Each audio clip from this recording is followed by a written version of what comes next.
Good morning, good afternoon, and good evening, everybody, whatever part of the world you're currently listening to our podcast and video blog. My name is Almina, the author of the Face Economics Concept, which is the utilization of the social media platform in economic development worldwide. So, as most of you probably have heard, uh, the tariff or trade conflict, war, whatever you want to call it, has commenced among Canada, the US, and Mexico. So, just to put everything in context, this isn't really a new thing. Countries around the world have been blocking entry, for specific goods and services into their markets and putting, you know, um, tax, tariff, whatever you want to call it, attached to entry into their markets. What I would, basically would like to share with everyone, okay, is that, Canada, the US, and Mexico have been having issues with trade all the way back to, even the Clinton era, which was, basically uh, the administration back then that kind of developed this North American Free Trade Agreement, NAFTA, among the US, uh, Mexico, and Canada because of trade imbalances and many commercial activities transiting these three countries.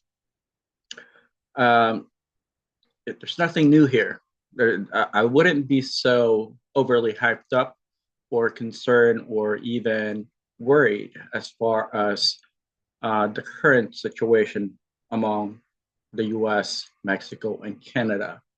Um, I agree with what Mr. Trump has implemented uh, based off of history. When he was first, uh, you know, uh, elected to office, he has been basically trying really hard to balance trade and basically connect the markets, connect Canada, Mexico, and the US on a harmonious trade agreement, which he called fair trade.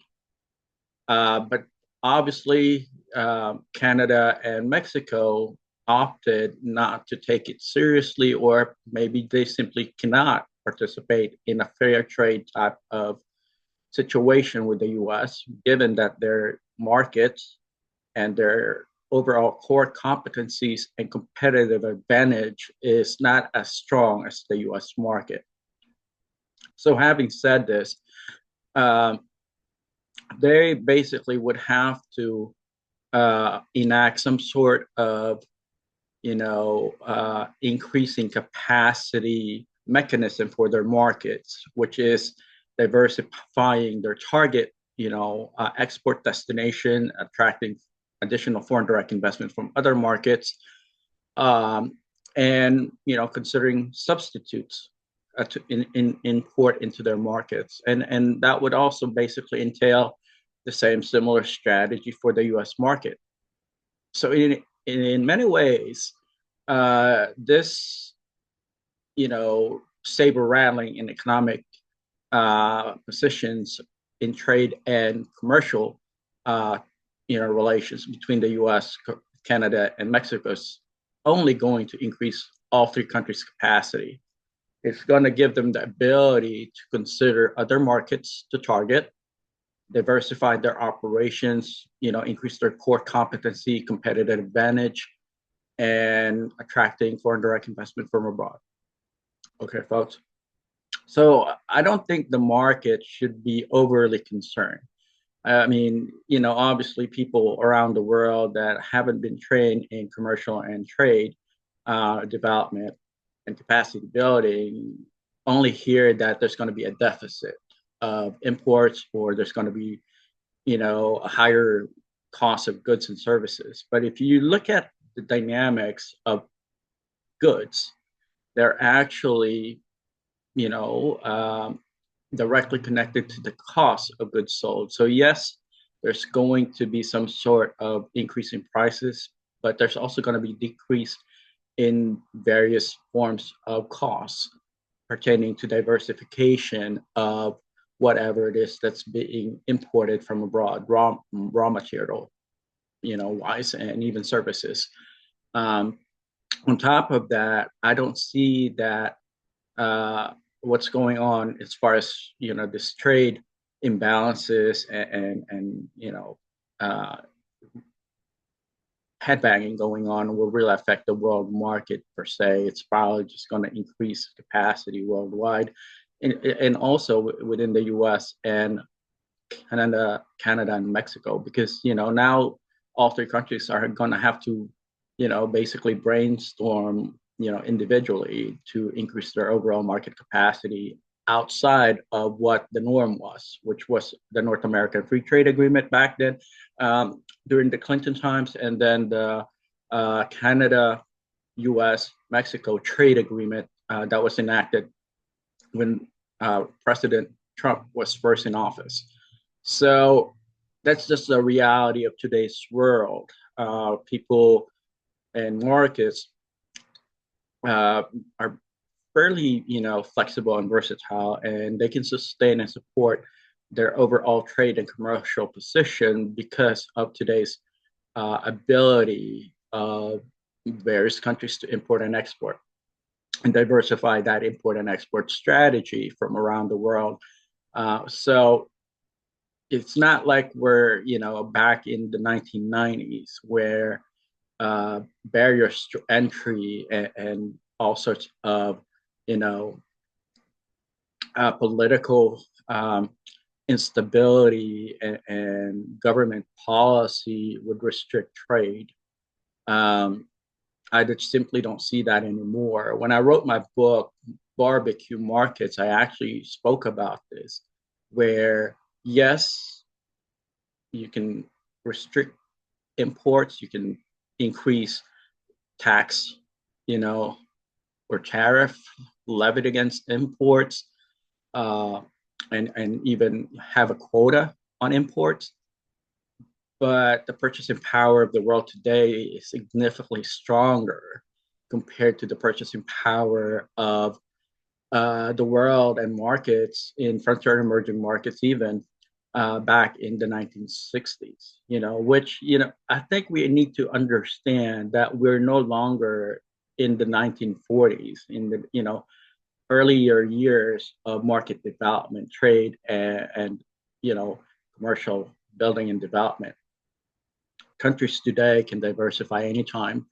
They can, develop their core competency within their markets in terms of industry, and they can also develop their overall position in emerging markets and frontier markets in terms of, cultivating new industries around the world. So, um, I was reading some reports earlier today, CNN and Wall Street, Reuters, Financial, Times, and various other business, reports, which, yes, I understand that there is some sort of, you know, market, uh, uh, you know, uh, disruption that's happening, but it's not going to be that big of a deal long term. At least I don't see that happening because,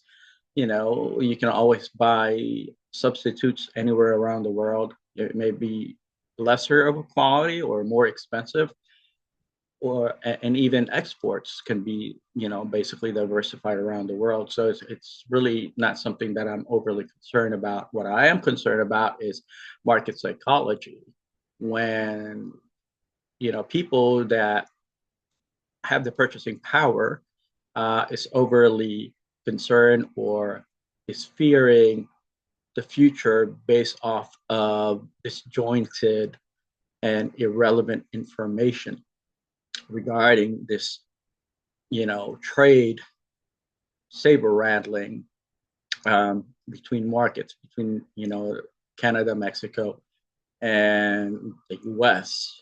Um, it's very unproductive. I don't see, markets having to um, position themselves the way that it's currently happening, but I understand why Mr. Trump decided to do what he's done because I have been following trade for quite some time. Actually, my mentor when I was in college was an advisor to the White House on the NAFTA policy.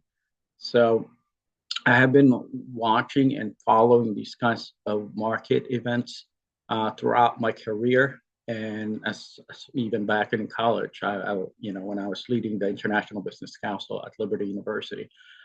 But I simply don't see, the challenges of the past in terms of trade and commercial development, uh, you know, being amplified or even, mirroring or becoming the same magnitude as it is today. It's not like, you know, the world's going to run out of resources. Yes, there's going to be imbalance and deficits, but most of the time, markets and the economy basically balance things out. The supply and demand is always basically um, adjusted by various, market forces outside of policy.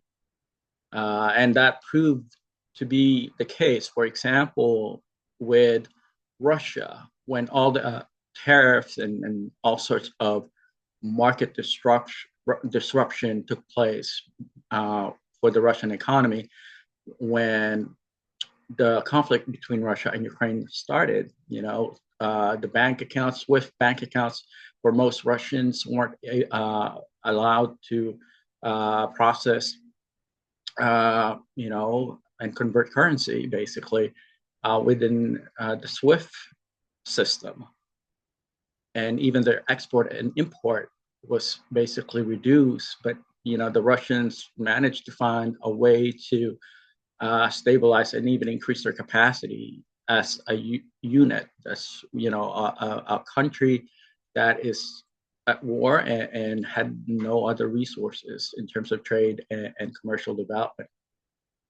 And that tends to happen around the world today. It wasn't, if you guys look at the history of trade and commerce, it evolved quite rapidly in the last 20 years due to technology, due to capacity building, due to social media, for example, due to the World Wide Web, the ease of doing business in other countries, and the democratization of countries.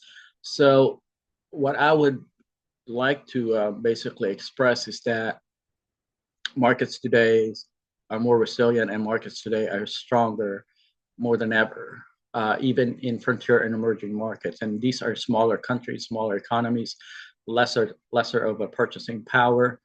Um, so these are the things that I would like to put out there. I don't know if there's anybody else that blogs or do podcasts on these kinds of market conditions. Obviously, when I started my concept-based economics, I wanted to basically marry the two, economics and social media, which became Face Economics, the utilization of the social media platform in economic development.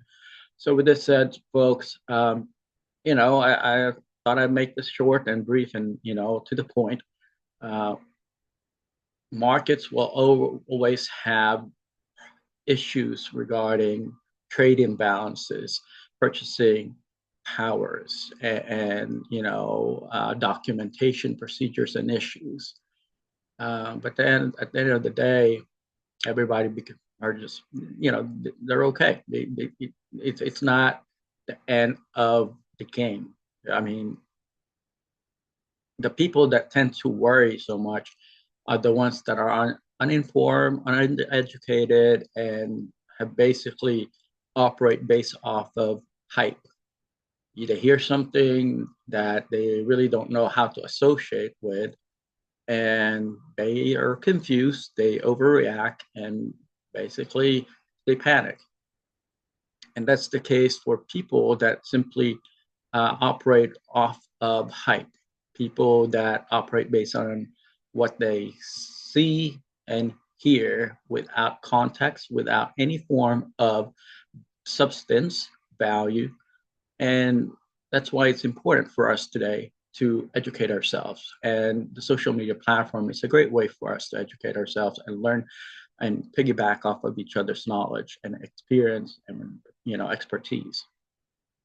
And that's now available in today's world. And therefore, because of that availability of knowledge transfer, markets are developing and growing. You know, um, the political systems of many countries are improving. There are obviously some countries that are kind of still stuck in the past, stuck on stupid is what I want to call them.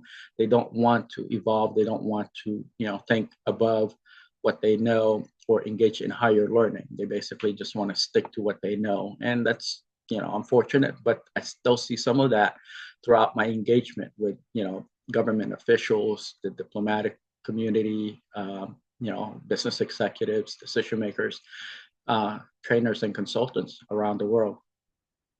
But with that said, folks, I just want to, kind of put everything in perspective, and hopefully, the market or the world business community won't overly react on what's going on in the northern part of, North America, basically, the U.S., Mexico, and Canada. Um, we've always had trade wars or commercial and trade conflicts with many countries, and that's not just the U.S. It's not unique to the U.S. It's pretty much happening throughout the world. Uh, it's just that when things happen in the U.S., the whole world basically pay attention, and um, sometimes people around the world overreact, and they typically don't know what's going on. Um, so I thought I'd share my expertise and my vision, as well as my 10 cents basically on this current situation that it's just kind of manifested itself recently, just a couple of days ago. But it's been an ongoing issue between the U.S., Mexico, and Canada. It's just that they really did not want to participate in finding a solution. Unfortunately, rather they just kicked the can down the road. And I guess Mr. Trump had enough of it, which I kind of understand. And I'm not taking sides, as a professional.